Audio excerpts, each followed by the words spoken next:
Hello and welcome everybody to our first of two fireside chats that we're hosting today, all about how do you knowledge hub? So thinking about the single source of truth, is that actually attainable and what that might look like? So thank you all for joining us. It's good to see familiar faces. For those of you who don't know who I am, my name's Maria Marquis, and here at Coda, I focus on customer empowerment and essentially just celebrating all of the great makers that are building Coda docs that are changing how their teams do business and also maybe changing how they run their lives. So lucky for all of you, we've got a little bit of a panel today. We're going to talk with actual makers who've built knowledge hubs using Coda to solve particular problems for their teams. So Anna, why don't we have you introduce yourself to the group, who you are, your company, and a little bit about your doc. Oh, thank you. Welcome, everyone. My name is Anna Kelian. I'm from Beirut, Lebanon. My teammates actually call me Anna K. I trained and coach the Webflow customer support team. If you don't know what Webflow is a no-code web designer tool, and we also have web hosting features.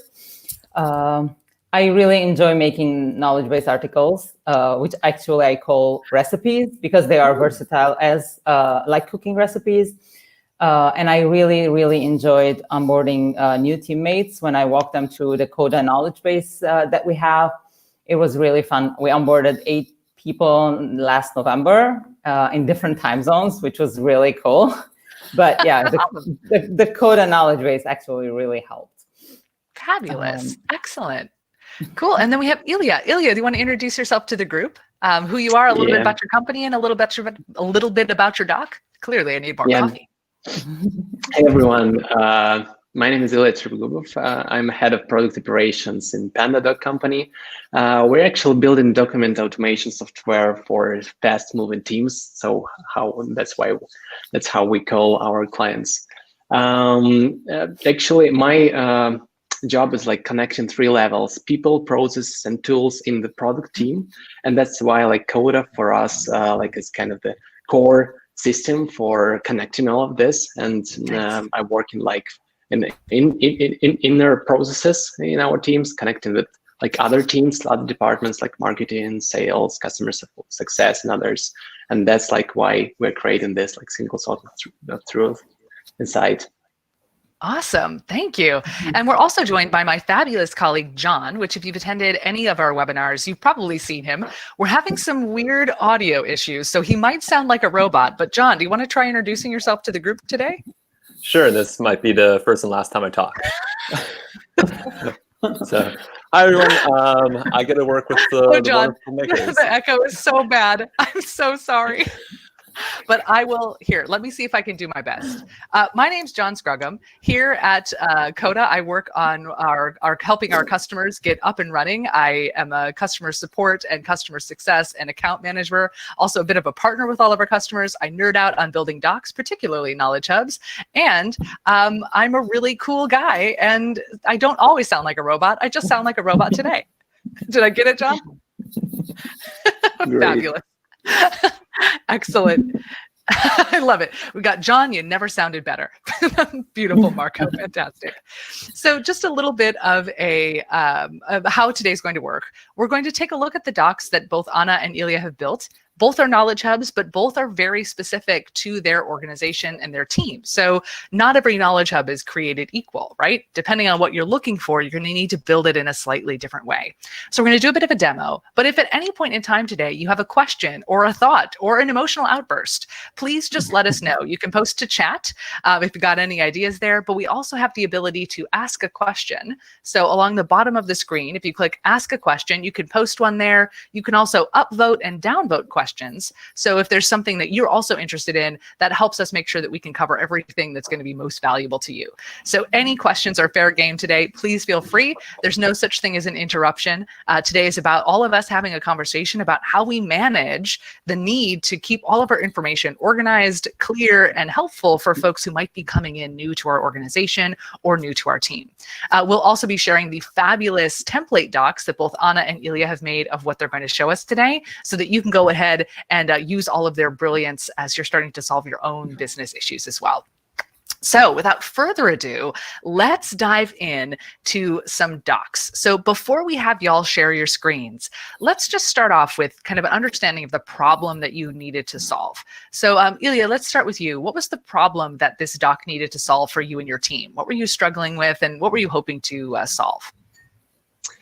Yeah, our problem last year was that our team grew really fast, and like we had a lot of spreadsheets, documents, and different like Jira roadmaps, and all of the information spread everywhere. And answering like question could really take a lot of time. That's why like people try to find information that was really hard to find something. And the second that all of the like, for example, spreadsheets, it was really static. So in 1 month after creating some stuff, like you can't find the truth. And that was the main idea. But information like really grew and grew. Like a lot of new people came, a lot of new details, and a lot of initiatives we started to do.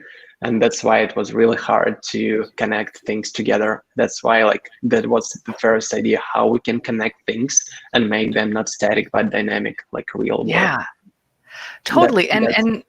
And I would love to know from our group, go ahead, post yes or no in chat. How many of you have been in this situation where you put a lot of work into making something and then it like never is used? That's something I know I've been in that situation before as well. Yeah, Maddie's with you as well, Ilya. Fantastic. Awesome. So Anna, how about you? What was the problem that you were hoping to solve with your particular knowledge hub? Yeah, it was a pretty similar problem with scattered information, but for us it was, so when I joined the customer support team, our team had 2 LMSs, and most of the questions and information is shared in different Slack channels, sometimes in DMs, God knows where, you know. And I'm like, and what one of the main things that made me think, okay, we need a single source of truth, was people kept asking the same question over and over in Slack. Because they weren't able to find the answers. I'm like, okay, we have an answer, but where is it? So we decided that we definitely need a single source of truth, one place, you know, like a cookbook. Again, I'm with a recipe analogy for me. I'm hungry. Love it. Yeah. So we need a single place where people can know that they can look for information and find it. And that was the problem we were trying to solve.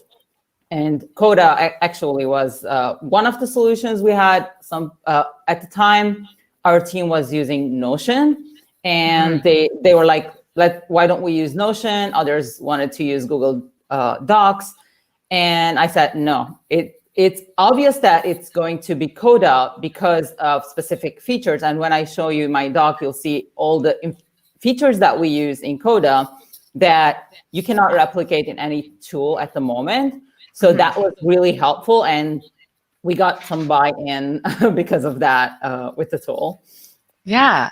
And, you know, I think that the other thing that, as both of you are talking, that I'm being reminded of is that being able to manage question answering and like knowledge transfer, it has a whole new complexity in this completely distributed world that all of us were thrown into, whether we liked it or not, in 2020, right? That, you know, now all of a sudden, not only, you can't just go over to somebody's desk and say, hey, how do you do that thing again? You end up having to do it through email, through Slack. And then you have this great buildup of all of this stuff that's then just lost. So that there's like an added complexity there as well. Excellent. Also, just a reminder, folks, you don't have to wait for us to stop chatting. If you have a question, please feel free at any point in time. Just let us know. I'm watching that very closely. This is your time as well as ours. So please feel free to let us know what's on your mind. So let's go ahead. Now that we have an idea of the problems that both of you were dealing with, let's go ahead and start to take a look at the docs that solved them. So Ilya, let's go over to you. Want to share your screen? Let's take a look at the doc and do a bit of a lightning demo of how it's put together. Just a second. Yeah, take your time. Yeah, can you see my screen? Yes, indeed. It looks great. Yeah, this is a central product station. So we're calling this as a main point for synchronization for all of the product team, because I'm like head of product operations. I think now, like in product, we have like product engineering people. Like in some, I think it's about like 120 people, but just in product, it's about like 50. And the idea of the doc was to create this connection, timeline-based connection. And we are starting from describing the year strategy here. So of course, like I'm not putting our strategic information here, but this is the template. Here you can find like key priorities for the year. And each priority is described, like well described, but not very long here. So everyone in the team can open this page and start from the strategy, like just to understand what's going on. And this information, like kind of more static, so we can update this, but not like very deep connected with other people, other parts. Next, we are going from the year to quarter, and this is like how we make our tactical planning. We use OKR system. Maybe someone heard about it, maybe not. This objective and key results, and we have tracks. Track is like business area that is responsible for specific product area. For example, we have core corporate. This is like an examples. Core corporate growth in mobile tracks. And each track has its own objectives. For example, just one objective for one track and different key results. And we can track every week, like every week or every 2 weeks as far as we need. We are syncing, for example, like we have on every Thursday, we have sync meeting. Person who is responsible for this objective can write some update here. Yeah. And then we are doing asynchronous communication. And then like everyone just reading this. And we have calls when we are discussing only risks and like very risk and fail and like something that is not going on track. That's why we are saving our time and energy for this. And like everyone is reading everything offline. That's how we use this part. From quarter OKRs, we're going to quarter initiatives, especially like what we will do in our product in this quarter. And this is kind of roadmap for us.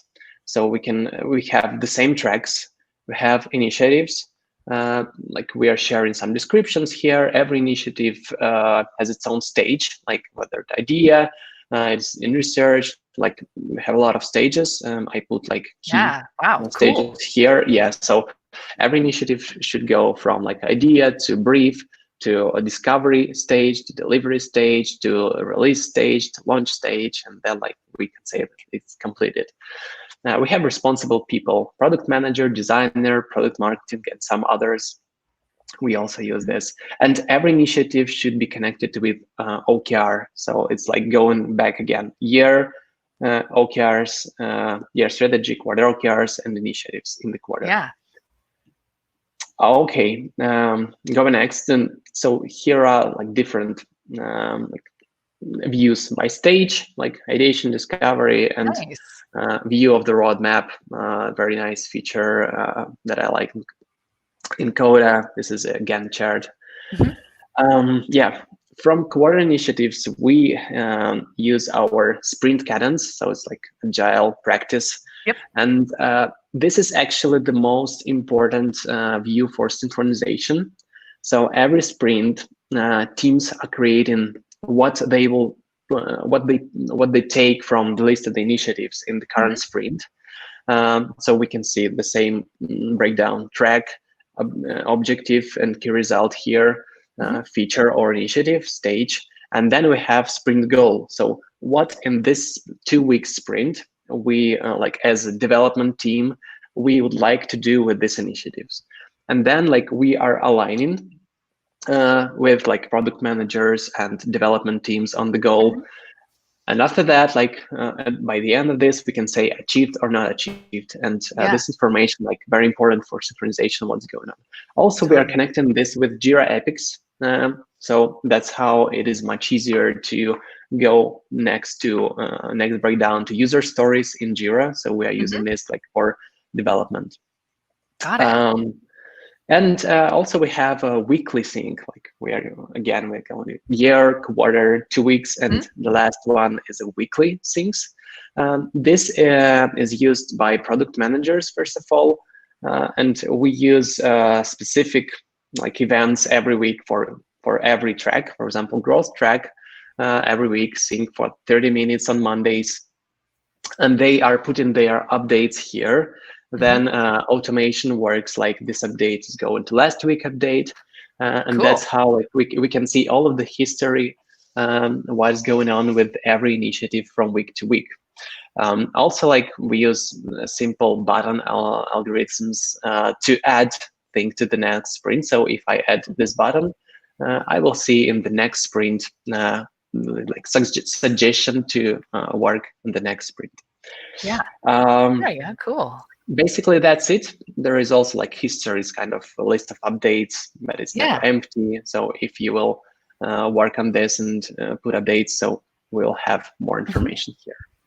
Yeah. What I love about how this is put together is that, like you said, you go from the biggest level, the year, down to like this week, what are we going to do? And then because you have those lookup columns, you've connected the OKR to the year. You've connected the initiative to the OKR. You've connected the 2-week sprint to the OKR. And then also, I love that you're using that Jira pack to bring in the actual epics and stories that are a part of it. So for folks who may not be aware, one of the things that Coda has, or we call them packs, which is our answer to integrations. And it essentially allows you to either bring in information from another source, or you can actually take action in other sources from Coda as well. So one of the most common things that we see for product managers in particular, because we all know that if you're managing a product, you're working in your database, or you're working in your table, your engineers are working in Jira or GitHub, right? So allowing you to bring in the Jira information so that you can have it in context of everything that you're working on. Excellent. Fantastic. I love this, Elliot. So Elliot, let's have you stop sharing your screen. Let's take a look at Anna and how Anna answered the same question for her team. You know, how do we create this single source of truth? How do we make sure that everyone can have the information they need for those most frequently asked questions? And then we'll come back and have a little a further chat. So let's see, Anna, go ahead, share your screen. Oh, you're muted.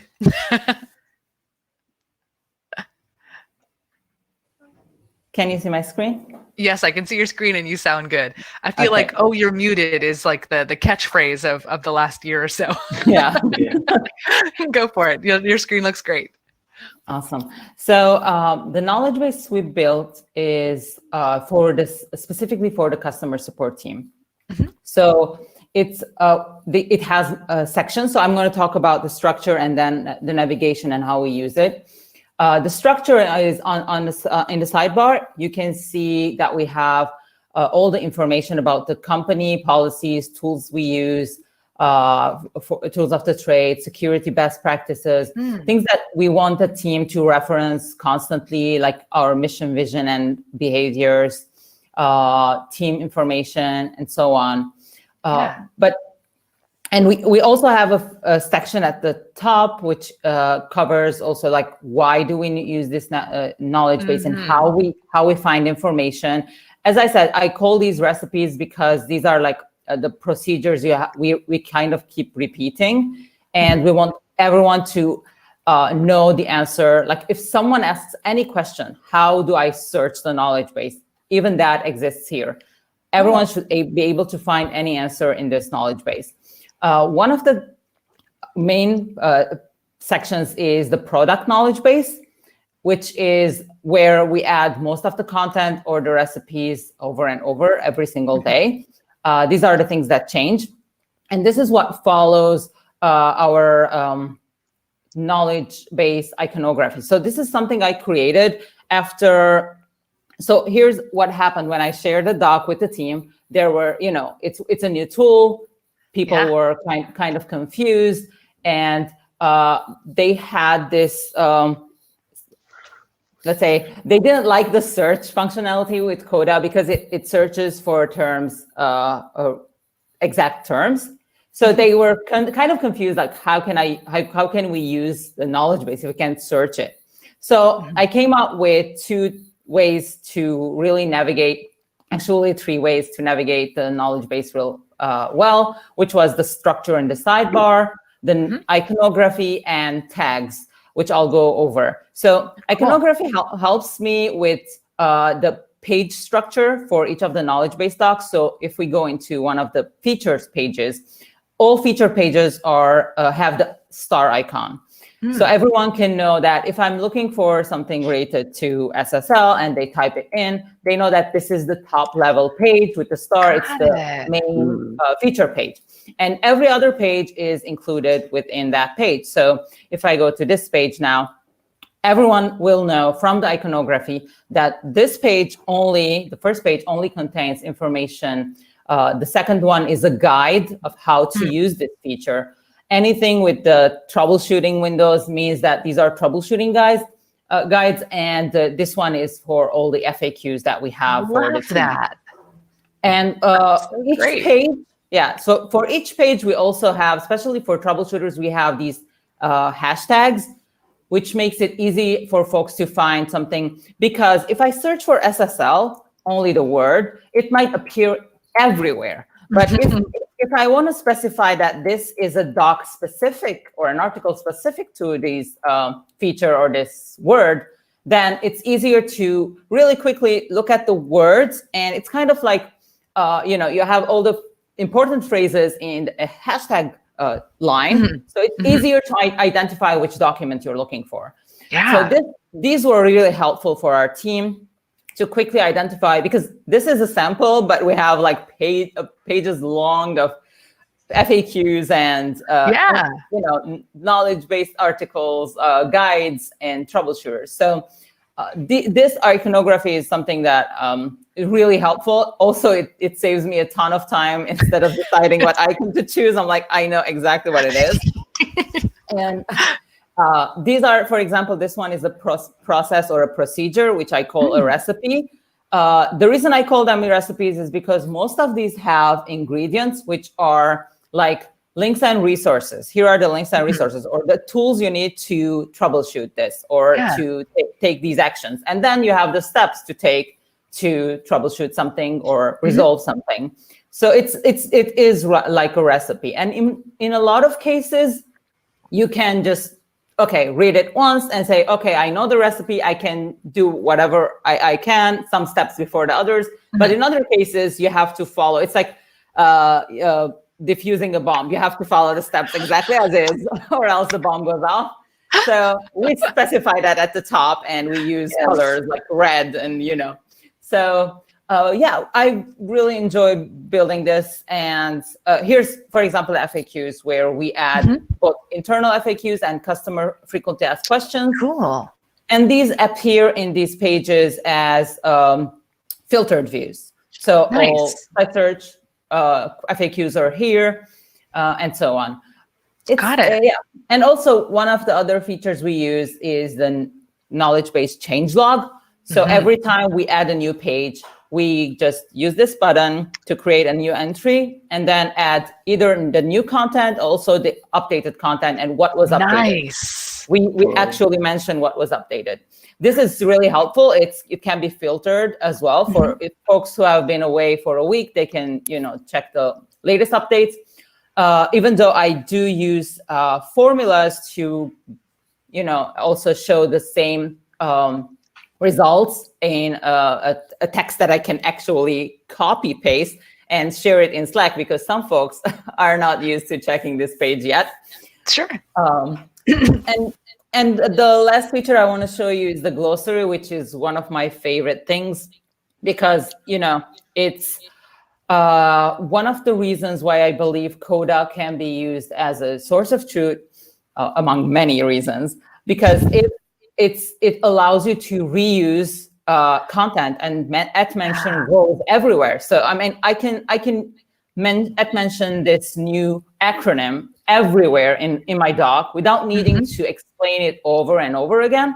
People can just either click on it, or even sometimes you hover over it and you see the information you need, which is really cool. So that's one of my favorite tricks that I've started incorporating in a bunch of my docs, because we've all been that person who's new at the company, and then like the acronyms are happening, or a term, or and it might be like, oh, at my previous job, this word meant XYZ, but at this new job, we refer to it as, ABC, right?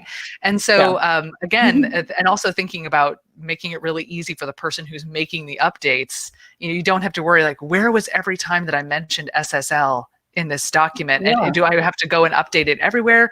You just have that one place. So this is one of my favorite things that actually John, my robot colleague, taught me about, probably after talking to you, Anna. Probably. Fantastic. Excellent. So one thing I love about both of the docs that you've both created is that they both are that repository of here is exactly what we're working on, and here's everything you need to know about what we do. But you've both chosen a very different structure, right? That we saw that Ilya has that kind of macro to micro linked by lookups, and it's very much around like people, and then the using select lists to create like this is where we are in that process. Which of our 15 phases are we in? And then for you, Anna, yours is very like text based. With then of course the different the card views that you're pulling in of the questions for the more structured information. But I love that it ends up solving both of your problems. So let's chat a little bit about kind of the impact that this had on your teams. So Ilya, let's go over to you. What's been the impact that you've been seeing on how your team works together with the introduction of this doc? What's changed or what's different? First of all, that really simplified all of the communications between us. So like when we have questions, what is the stage of the initiative? And you can just open the link and that's very clear. Also, like, what's going on with like with the milestone on this feature, or like what was the latest update? The same. Okay, what features are connected with our goal for this quarter? Also, like this question could be asked from the top management or from like developer or just product manager, like whatever. And that's great that you can just put the link, and that's very easy for everyone to find information. I think that's the main value that everyone saw from the beginning of usage. So you can just, and this like we call them initiatives, and this database of initiatives actually we use it in different like with cross-doc functionality in Coda. We use this in a lot of different documents, and that's super easy. So everyone can understand, everyone can use this database as a truth everywhere, and that's really great. So people started to use this in their docs, and that's cool. But we have this as a database, we're keeping it updated, and that's why people love it. Yeah, Ilya, I hadn't even thought about that implication of, because this information that you've compiled and organized is probably used in a bunch of places, that you reduce the need for people to duplicate and then have multiple places to update, because people go like, oh, that's right, I'm starting a new a new document for this particular feature. I want to pull in the OKRs. Like, here we go. I'm gonna go ahead and do that. Which is, I hadn't even thought about that implication. Oh, that's really cool. And also the other thing that I was thinking about when you were talking is, if you've ever been that person who has a lot of that knowledge from the, the institutional knowledge, or just, you've been there longer, you inevitably become the person that people go, hey, I just have a quick question. And then like that one interruption, it takes a long time then to get back into work, right? And because you're doing that context switching. So the doc can kind of be you, right? Like ask the doc version of me first. And if you can't find it there, then go ahead and ask me in real life. How about you, Anna? What has been the impact you've seen on your team? You said that you've trained up 8 new folks using this particular doc, but walk us through some of the changes that you've seen happen. Yeah, actually it was, at first adoption was hard, as I said before. I did a demo, a live demo, and afterwards, I can tell you the number of questions we got in Slack went down like 90%. It's incredible. Yeah, we don't get the same question again. Rarely. People go to the knowledge base, to the doc version of me before they ask me Slack, which is great. And I find that a lot of the folks actually want to contribute and write knowledge base articles themselves. Nice. Especially since we have a lot of folks on the team who have a lot of knowledge. And one of the things that I encourage them is there's this idea of being a black box. Like you hold all the information, and then if you're sick or out, and sometimes we don't take days off because we think, oh my God, the team needs me. So my suggestion was, all the knowledge we know and all the processes or procedures that we do on a day-to-day basis, they need to be in a knowledge base. So if we hire someone new, it's easy for us to train them. If we need to take vacation, we know that people know where the procedures are if something goes haywire. And also all the information that we know, we teach and we share with everyone else because it's going to help the entire team. Yeah. So I guess that was really helpful for the team. Again, it were the first thing I realized was the Slack questions going down. The next one was I was getting so many comments on the knowledge base in Coda saying, I don't understand this. This is confusing. It's hard to find. And once we did those tweaks with the iconography and the tag, I'm not getting any emails with comments like that anymore. So that's great as well. Yeah, and I love that you're bringing up this idea that, when we build something, it makes perfect sense to us, right? Like it's perfect, it's beautiful, like everything makes perfect sense, right? Yeah. There's nothing wrong with this at all. But then when we introduce it to our teams, you have all these new brains that think differently or are seeing something that you didn't realize was a gap. So let's actually talk a little bit about how both of you introduced this to your teams. You've made this thing, you've put a lot of work into it. They both look great. So how did you then introduce it to your team? Ilya, let's go for you first. What were some of the steps that you took when you're like, all right, here's this new process? How'd you kind of get people accustomed to it? Yeah, when I did first introduction into Coda, it was super slow for me. Like I put like one person into document and said, okay, let's try to do this. And then like got his reaction, got the feedback, tried to update something. And like one by one, like, okay, we have 5 people started using this doc. We have 10 people started using this doc. Okay, we can write a post and like make small video explanation for other teams. And that's how like it was in the beginning. And now, because everyone like understand that we are using Coda, and now I can just write a Slack post and make short Loom video, and just for 5 minutes, guys, you can press these buttons, you can use these views for your and I think it's like you can just create the new process from the beginning and it would work. Very good. So it's like iterative process. You're building, rebuilding, and collecting feedback, and that's how we can really create very, very good. And this Anatol, you can make some iterations to make it work. Yeah. And what I like about the process that you took, Ilya, is you started small, right? Like I just want to get like one person. Okay, let's just talk through this. Does this make sense? What doesn't make sense? What's broken, what's not broken, and then kind of slowly expanding out, because it also lets you as the builder, kind of open up your mind, coming out of your, mad scientist laboratory where you've been building and making this perfect thing. And then all of a sudden a real person looks at it and they're like, oh, how come you don't include the phases, right?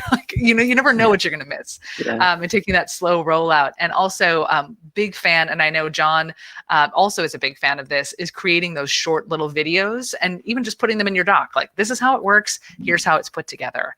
Anna, how about you? It sounds like you did a demo to folks, but anything else that you did when you're rolling this out to the team?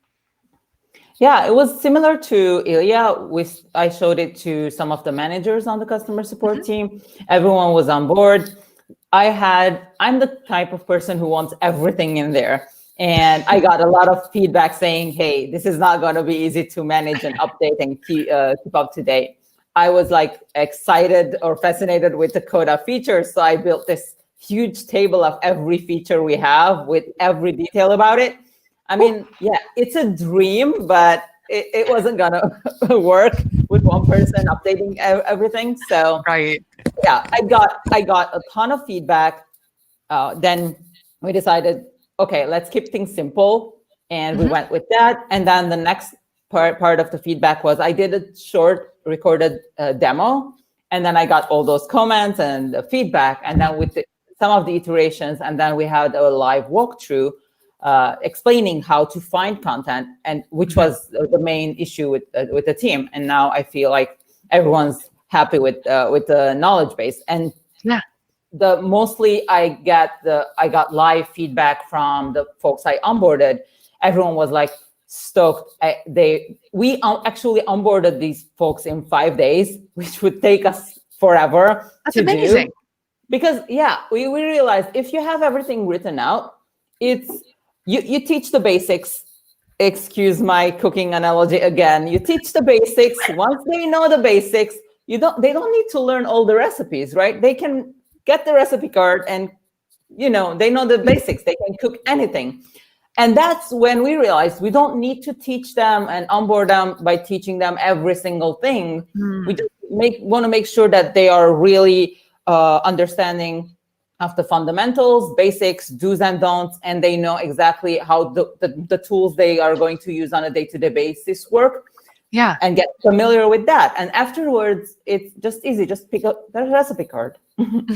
And I love this idea that and I would say the same thing kind of holds true for your doc too, Ilya, this idea that once people understand kind of the basic structure, right? Like we go year to quarter to 2 week to 1 week, we update and then we go. Like once you teach them the structure, like in your case, the icons, right, Anna? Then it's so much easier for people to then be able to take in all the new information. Yeah. So really thinking about what is that, the core DNA of how this thing works, teaching that, and then letting people have that advantage. We've got a question here from fabulous Jean-Pierre. So good to see you, Jean-Pierre, which is, do you manage to keep, and this is for Anna, do you manage to keep everything in one Coda doc, or do you have different docs for different departments or areas of the business? Any thoughts on that? One doc. Just one doc, yes. That's why I love Coda. And if you want figures, we have currently more than 600 pages, 87 tables, and more than 1,000 rows. Oh my gosh, that's so cool. Yeah, and this is obviously the templated version that Anna is sharing with us that you can go ahead and take. But that's so great to know. And I would say, sometimes what we see is this is kind of a stylistic choice. Sometimes people want to make sure they've got that all in one doc, right? So that there's just one place to go. But then some people like to do kind of a hub and spokes model where there's like the one core for maybe the whole company of everything that everybody shares, but then like giving every department their own doc that they can kind of run as they see fit. That's just linked from that main one using like a button or something. It's really very much a preferential thing, and also kind of how your business does business. Is it very interconnected, or is it just, I want to have sort of a lot of autonomy, seeing in that way. Excellent. So let's chat a little bit about this single source of truth, right? I feel very strongly about single source of truth. And I would just love to know kind of both of your reflections on, do we think it's a myth? How do you get close to it? And sort of your reflections on this single source of truth that we're all searching for. Ilya, I'll toss it over to you. What are your reflections on this phrase? Yeah, I really like this question because we're talking about like, is it a myth or maybe not? But I think that's really is necessity right now. So without having this, with our remote world, with very fast-paced world, it's really hard to keep track of what's going on inside the company. And if we're talking about like small companies, like maybe 10 to 20 people, maybe it's okay like without this, because you can just chat. You have no like one space together, but you can just like have one Zoom call, and that's fine. But when we're talking about company 50 plus, 100 plus, 500 plus people, you need to find, maybe it could be not one single source of truth. It could be like several sources, but they are really about truth and they are interconnected between each other. That's really what actually needed inside the company, and I can't think we can survive right now without it. Yeah, totally. How about you, Anna? What are your reflections on this single source of truth that we're striving to build with these knowledge hubs? I absolutely don't think it's a myth. we can have a source of truth. For me, the definition of a source of truth is a place where not only the content lives, it might be also links to other sources of truth. As long as I can find everything in one place, it doesn't necessarily need to be the content. So the way I addressed this was, at our company, when we started, everyone used their favorite tool, and then they didn't want to part with that tool. Now that we're almost 200 folks, over or not, I'm not sure yet, but we're almost 200 people. every department uses a different tool for their knowledge base. And usually they also share with our department using either Dropbox Paper, Google Docs, and different knowledge base sources. So I was at first, oh my God, we need to have them in one place. What can we do? And it's really tedious to copy paste, and it doesn't remain a source of truth when you copy paste it.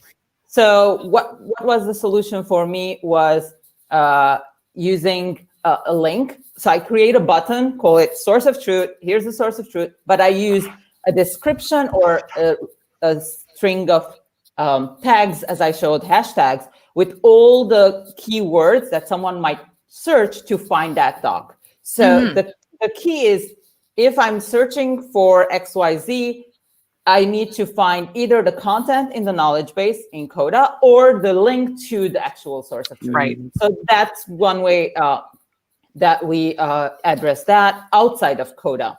But within Coda, you can use crow stops. You can use at mentions, as we mentioned earlier, formulas, embeds, and buttons to, use create the sources of truth. So it's doable. Totally. And if you bring up a really good point, Anna, that it's like we live in the real world, right? And asking people to change is challenging, and change takes time. So while the change is occurring, you still can make sure that you've got your house in order, if you will, by having those links out, right? And then as people get comfortable, maybe they realize, oh, Coda is actually going to solve this problem. We can say goodbye to this tool, or maybe there's something about that tool that they absolutely need, but it's still make sure that you keep your data all clear and clean. This is a question from Alex, and I think it's kind of related to what you were just talking about, Anna, which is you mentioned that Webflow was using Notion and is now migrated to Coda using this knowledge base. Do you still use Notion for other internal needs or workflows, or have you gone all in on Coda? Any reflections on that? Not sure about the entire team. I know individuals use different tools, and probably some individuals still remain with Notion. I'm still not sure. I did move entirely to Coda because I don't want to have a bunch of tools I use. I tend to try to be a minimalist with my tools, even though I had to sacrifice some really nice features in Notion. But you have to make a compromise. I don't like to be, as I said, I don't like the content to be scattered. I don't like my ideas to be scattered. So having too many tools is like, where did I put this note? Is it in Notion? Is it in Evernote? Is it in Coda? Is it on a piece of paper? It's really time wasting and stressful. So, but I'm not sure about other folks in the team. Gotcha. And then Elliot, I'd love to know from you, what are some of the other tools that your team uses alongside Coda? What does your tool stack look like for you and your team? Obviously Jira, but what else is kind of present? Yeah, we have Jira, of course. We have Google Docs, and we are still using them, but it's like someone can start their concept in Google Doc, and then like when it's okay for us to go further with this concept, we are moving this for our templates inside Coda. So template connected with different docs, and we are calling this draft Google Docs because like it's quite easy for collaboration there. So commenting and writing together. Yeah, but next we are like this is static information, and we are going to dynamic in Coda. So we still have like some spreadsheets, but it's not like for overall synchronization. Like people can use this. We are not against this, but everyone understand that like all of the key information and updated information you can find only in Coda, and that's how we can track this. Got it. Cool. Excellent. I'd love to know, one thing I always like to do in these sessions is to ask folks what advice they have for other people who are getting ready to build a similar thing. So we've got folks here on the call who are either thinking about building a knowledge base, or maybe going like, do I need to start thinking about building a knowledge base, or do I need to redo my knowledge base, right? Wherever we are in that process. So I'd love to know what advice you both have for folks who are getting ready to do a similar process that you all just completed. Anna, let's go to you. What advice would you have to other folks in that sort of knowledge base building process based on your experience? Yeah. So first thing I would say, know what you're doing. Like really understand what you need. What is this place? Because, there's this saying, place for everything and everything in its place. It's just, you're trying to organize a lot of information and knowledge and data in one place. So know what you're doing. As you guys saw, Ilya's doc is totally different than mine. Their direction is different than mine. So once you know what you're doing, you can figure out the best way that works for you. So there is no right or wrong way. And Coda has so many tools that you can use. You can use a table, you can use rows, or you can use pages, you can use different views. It's totally up to you. But really figure out what you want to do, because once you start building, it really becomes complex. And the next thing would be keep it simple. Really, keep it simple. Know what is your content. Create a hierarchy and a structure. Create templates. Decide on iconography, for example, to save time. I use templates for FAQs. There are templates for troubleshooting. It's like, this is the problem, this is the cause, this is the solution, and this is a sample response we can send. It makes it easier to add new content. It makes it easier to update content. So just have a standard process or procedure to creating and updating content. That's super important. And then you just optimize it as you go and take the feedback from the team. And one other advice would be use a dedicated email as a doc editor to gather all the comments. So what I've done is I have a different email address used as an editor. I've turned off notifications for my email address. Nice. And I use that only for knowledge-based questions from the team. So all of them go into one inbox, and I check it once a week. So I have that process. That helps a lot, because once you have a doc with 1,000 pages, you might get a lot of comments, and you don't want to clutter your email inbox. So that would be a tip. I hadn't even thought about that. It's almost like a service account in the world of IT, right? Like an admin account. That's so smart. And then I would assume, you could then, if you're using any like email, a page, you could use that kind of service account admin persona to send it out, so it feels official. Everyone knows, oh, this is the one we listened to. Gotcha. And also, one thing I just want to, it fell out of my ear. I had something brilliant I was going to say, but it is lost to time. I'll remember it at 3 a.m. and then I'll be like, I'll post it to chat here. Fantastic. I love it. So let's think about advice from you, Ilya. What advice would you give to other folks who are getting ready to kind of institutionalize a process and start on this sort of knowledge hub quest? What's your advice for folks? Yeah, my couple of advices. First, I think you need to start small. And that's great in Coda. And starting small, you can use Coda Magic, for example. Really, you can put your form to create some content. You can add some buttons, and you can actually you can show why it is really cool to use it, because it's not about just structurization of information, but it's about how satisfied I am with the usage. And that's really important for changing tool from one to another. So starting small and making it very magic-like. That's really important. And I think that it's great to think about as a workspace that is changing every time. It's not static, at least for us. And when everyone understands that we can change everything and that it's live, people would like to collaborate more. That's also what I like. So I'm translating this, I'm showing to them this message, hey guys, it is live, let's do this together. Yeah, it's almost like you're using that that agile product management approach, but with the creation of your knowledge hub too, right?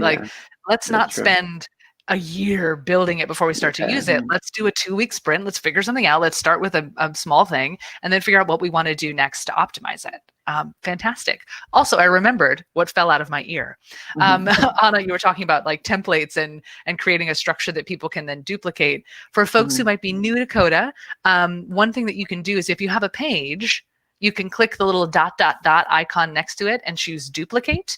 And so one thing that we recommend and that we actually use at Coda here is we've got a page that we have as our template page for like a product brief or something, which has the headings you should include, a basic description of what each of those is, so that anytime a new product brief is being written, folks just go duplicate and then they can fill it in with the gaps. Kind of like what we're seeing with Anna having those pages of this is an FAQ page, you could just make a copy and go. So that's one of the things that we definitely recommend, template whenever possible. Excellent. The last thing I want to ask both of you is, what has been the biggest learning that you've had with building and then institutionalizing a knowledge hub inside of your business? So what's been the biggest thing that you've learned? Ilya, let's go to you. What's been the biggest thing you've learned? That's a good question. First of all, I think I've learned that there is not that everyone would like not every one like changes. and that's really, even if you introducing something really cool, it is still change.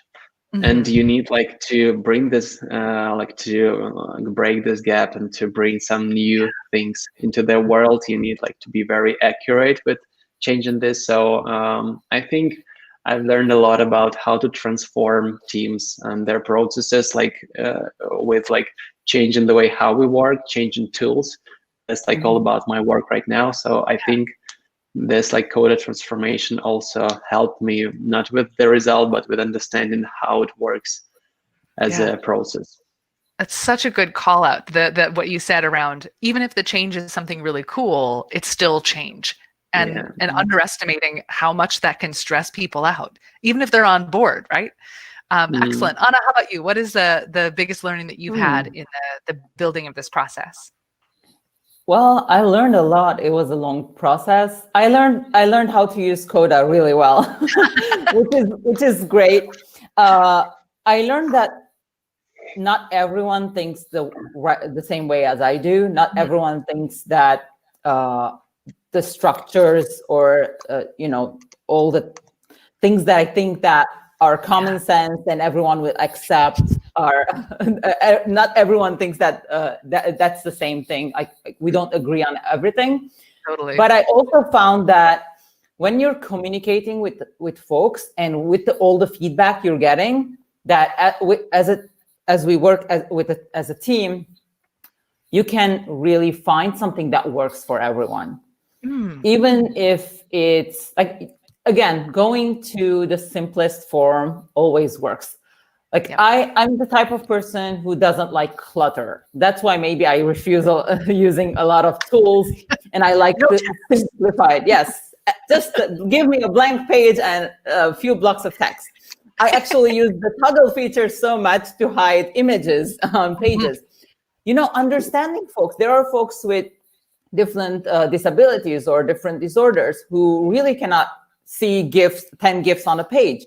Right. Talking to folks, you really understand that these different perspectives, these different issues that exist, and you can find different ways to make the documents accessible to everyone and look simple and clean and just accessible. And that's why we need the knowledge base. Like, we want everyone to find the information they need, and then they choose if they want to watch the video or just read the content or look at the GIFs or not. So that was a great learning opportunity for me, because it was me, myself, and I. I've always worked alone. I still am alone on the team, not for long. Next Monday, I'm getting a teammate to help me. Super excited. But yeah, so it's been a really great learning opportunity to get that much feedback from folks. Yeah. The thing that I'm taking away from what you just said, coming back to this single source of truth, it almost seems like in order to have a single source of truth, you need to have a place where everybody's styles can intersect. And the single source of truth is like, if we were to take everybody's preferences, styles, opinions, definitions, like, what is at the core of it, right? What is the thing that all of them have in common? And how can our doc have that at its core? And then different areas of expression for preference, right? Like we know that the thing that everybody has in common is they want it to be really easy for them to find something based on a term, and they want to be able to have everything outlined so that they can just do it, right? And that they don't want to have to post to Slack to ask about it. So now we know that that's the one thing this doc absolutely needs to have. And then you can kind of have these offshoots of, okay, well, then we'll also include a video for people who want to have a video. We'll collapse it so it's not there distracting someone who might have a visual issue that they're working with. And then we're going to have a bunch of text, but we're going to also make it so that it can be collapsed so that those of us who like minimalism don't see all these words right away. So I love that this idea of thinking about, and both of you spoke to this idea that we're looking for, how can we really help the people that we work with get what they need so that people don't have to be that person who's asking the question or stopping things up. Love it. So in our final minute, I want to make sure that both of you have an opportunity to plug your organization. So where can people learn a little bit more, or if there's anything that you're really excited about, feel free to let us know. Ilya, I'll toss it over to you. Where can folks learn more about PandaDoc and you and anything you're really excited about? Yeah, thanks. Actually, you can find everything on pandadoc.com. So there is really a lot of information, a lot of cases. Maybe you can find something very relevant to you. We are a very growing company right now, so we are not a startup, and we are like we closed around last year, round B, and yeah, we have a very nice goals, and this market is very huge. So like join our ride. I would be very glad. Yeah, and also there are a lot of careers opportunities now, so we're growing as a team very, very, very fast. So would be glad to see you guys. Yeah, right on. And how about you, Anna? Where can folks learn more about you and Webflow? Me, I'm not online, but that's fine. Get it? Yeah, me too. But people absolutely can learn about Webflow at webflow.com. And also, please check university.webflow.com and look for our YouTube page. We have hilarious videos there. Nice. I am a big fan of your YouTube channel for sure.